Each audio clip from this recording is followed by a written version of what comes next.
नमस्कार, ई radio India पर आपका स्वागत है। खबरें फटाफट का सिलसिला, आइए शुरू करते हैं। घननाद की तेज गर्जना और बारिश की धार ने एक बार फिर मेरठ दिल्ली हाईवे के निर्माण पर ब्रेक लगाया है। जिले में हुई बारिश के बाद जहां कॉलोनियां जलमग्न होकर नगर निगम को मुंह चिढ़ा रही थीं, तो वहीं मेरठ के विकास की रफ्तार को एक बार फिर रोकना पड़ा है। हाल ही में श्रमिकों की कोरोना पॉजिटिव पाए जाने की वजह से जहां काम को विराम लगाना पड़ा था, तो वहीं अब बारिश ने भी अपना हाथ आजमाया है। बुधवार को जिले भर में सुबह से हुई बारिश ने हालांकि मौसम को खुशनुमा ज़रूर किया, लेकिन कई सारे क्षेत्रों में बारिश के पानी जमा हो जाने की वजह से लोगों के आवागमन में काफ़ी समस्याओं का सामना करना पड़ा। वहीं देहात क्षेत्रों में भी गांव गलियों में भारी बारिश के चलते जलभराव से लोग परेशान दिखे। सरदना थाना के खिरवा जलाल पुल में नाबालिग के साथ दुष्कर्म का मामला प्रकाश में आया। परिजनों ने बताया कि जब वे शिकायत करने पहुंचे तो आरोपी के परिजनों ने उनसे मारपीट भी की है। वे जैसे तैसे वहां से आए और इसके बाद उन्होंने थाना पुलिस को सूचना दी। लाल मोहम्मद और उसकी पत्नी मुस्तफ़ा के खिलाफ मारपीट का मामला दर्ज कर लिया गया है। थाना अध्यक्ष उपेंद्र मलिक ने बताया कि रिपोर्ट दर्ज कर ली गई है और वहीं मेडिकल जांच में दुष्कर्म की पुष्टि अभी तक हालांकि नहीं हो पाई है। आरोपियों का तलाश किया जा रहा है। ये घटना खिरवा जलालपुर की है। वहाँ 9 साल की बच्ची के साथ में रेप हुआ है। आरोपी जो है वो अपनी रिश्तेदारी में आया हुआ था और शराब के नशे में उसने बहला फुसला के उसको दुष्कर्म किया उसके साथ में, और फिर उसे बदहवास हालत में छोड़ के फरार हो गया। बच्ची अभी भी पूरे होशो हवास में नहीं है। पुलिस कार्रवाई भैया, अब मुकदमा दर्ज हो गया आरोपी के ऊपर। अयोध्या नगरी से आए प्रसाद का नई सड़क भोलेश्वर मंदिर पर वितरण किया गया। भारतीय जनता पार्टी के वरिष्ठ नेता और भाजपा व्यापार प्रकोष्ठ के प्रदेश सहयोगी विनीत अग्रवाल शारदा ने इसका भोग लगाया और लोगों में वितरित किया। उन्होंने कहा कि ये उनका सौभाग्य है कि प्रभु के मंदिर पूजन का प्रसाद उन्हें प्राप्त हुआ है और वो अपने आप को धन्य मानते हैं। हम दुकान या हर एक व्यापारी को, हर एक जन को प्रसाद वितरण कर रहे हैं, तो एक मन को संतुष्टि हो रही है। और मैं धन्यवाद देता हूं अपने मित्रों को जिन्होंने इसमें योगदान दिया।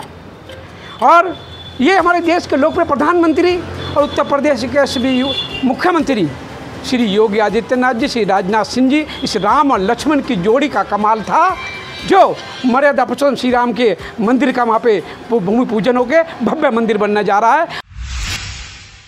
खिलाड़ियों के हर साल दिए जाने वाले अवार्ड्स के लिए चयनित खिलाड़ियों के नाम का ऐलान कर दिया गया है। इस सूची में जिन खिलाड़ियों के नाम नहीं आए हैं उन्होंने सिलेक्शन कमेटी पर सवाल उठाए हैं। स्पोर्ट्स अवार्ड की सिलेक्शन कमेटी की तरफ से जारी अवार्ड की घोषणा के बाद पश्चिमी उत्तर प्रदेश के खिलाड़ियों में कहीं खुशी तो कहीं गम का माहौल है।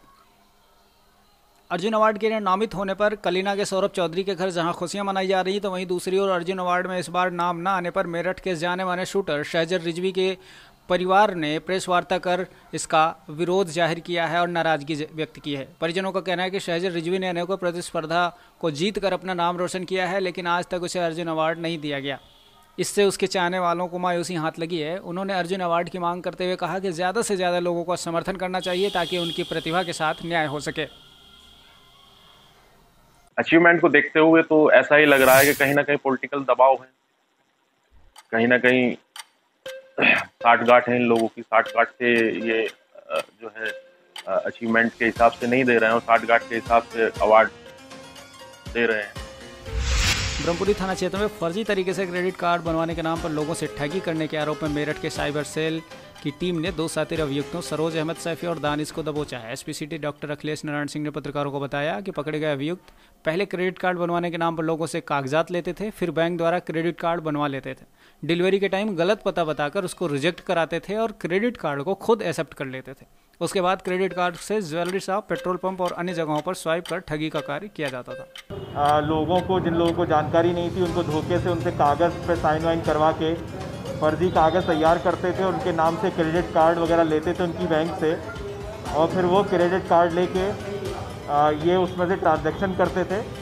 जो एक व्यक्ति हमारे पास आया था साइबर सेल के पास, जिसने ये जानकारी दी थी कि उसके खाते से लगभग 1.5 लाख रुपया निकाल लिया गया है। तो जब पूछताछ की गई, सब चीज़ें पता की गई, स्टेटमेंट्स देखे गए, तब हमारी टीम, साइबर टीम इनके पीछे लगी हुई थी और उसके बाद जानकारी हुई, हमको मिले और इन्होंने अपना जुर्म कबूल किया। लगभग 3 घटनाएं ये कर चुके हैं। इस घटना में इन्होंने 1.5 लाख रुपए उड़ाए थे इसके अकाउंट से क्रेडिट कार्ड के थ्रू। इसकी जानकारी इसको तब मिली पीड़ित को जब अगले महीने बैंक का स्टेटमेंट आया। जनपद में पुलिस का इकबाल चोरों के हौसलों के आगे पस्त हो गया है। परतापुर थाना क्षेत्र के रेठाने स्थित दिगंबर जैन मंदिर में देर रात चोरों ने लाखों की चोरी की वारदात को अंजाम दे डाला। लॉकडाउन के बाद चोरी करने के स्टाइल में फेरबदल करते हुए चोरों ने अब धार्मिक स्थलों को निशाना बनाना शुरू कर दिया है। मंदिर के पुजारी ने बताया कि जब वो सुबह मंदिर पहुंचे तो उन्हें चोरी होने की जानकारी है और उन्होंने फौरन थाना पुलिस को सूचना दी। मौके पर पहुंची पुलिस मामले की छानबीन कर रही है। दिगंबर जैन रेठानी मंदिर से छत्र भामंडल जो चांदी के बने हुए हैं, सोने के बने हुए थे और कुछ नकदी यहाँ से चोरी हुई, सोने का सामान चोरी हुआ है। सैनिकों के कल्याण के लिए बेहतरीन कार्यप्रणाली बनाने के लिए पूर्व सैनिक सेवा परिषद की बैठक मंगल पांडे नगर के सामुदायिक केंद्र में आयोजित की गई। बैठक के दौरान ही मेरठ प्रांत के महामंत्री डॉक्टर देवेंद्र तोमर ने कहा कि नेता मरता है तो तिरंगा झुकता है, लेकिन तिरंगा न झुकने पाए इसके लिए सैनिक अपनी जान तक दे देता है। सैनिकों के इसी त्याग और बलिदान के कारण ऐसे बलिदानों को मैं नमन करता हूँ। सपा में अखिल भारतीय पूर्व सैनिक सेवा परिषद के राष्ट्रीय संगठन मंत्री डॉक्टर जेपी शर्मा ने संगठन के बारे में विस्तार से बताया और उन्होंने कहा कि पूर्व सैनिक सेवा परिषद पूर्व सैनिकों के राष्ट्रीय हित में संगठित करने को तैयार रहता है और उन्होंने सैनिकों की भूमिका के बारे में भी विस्तार से चर्चा की। सोशल मीडिया किसे क्या न बना दे। इन दिनों सोशल मीडिया पर एक रिक्शा चालक के डांस करती हुई ये वीडियो वायरल हो रही है। इस वीडियो में रिक्शा चालक कभी देसी धुन पर तो कभी अंग्रेजी गानों पर डांस करता हुआ दिखाई दे रहा है। न जाने इसे क्या सोच पड़ी थी कि अचानक ही रिक्शे वाला सड़क के बीचों बीच आ गया और अपनी धुन में, अपनी मस्ती में डांस करने लगा। सोशल मीडिया पर लोग इस वीडियो को काफ़ी पसंद कर रहे हैं और देखते ही देखते लाखों की संख्या में इसके दर्शक हो गए हैं। तमाम सारे टेलीविज़न चैनल्स पर यह शख्स आज का हीरो बना हुआ है।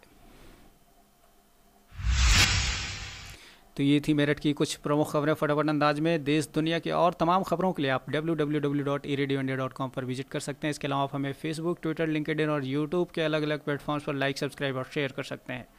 अपनी खबरें आप हमें सीधे व्हाट्सएप भी कर सकते हैं। बहुत बहुत शुक्रिया। नमस्कार।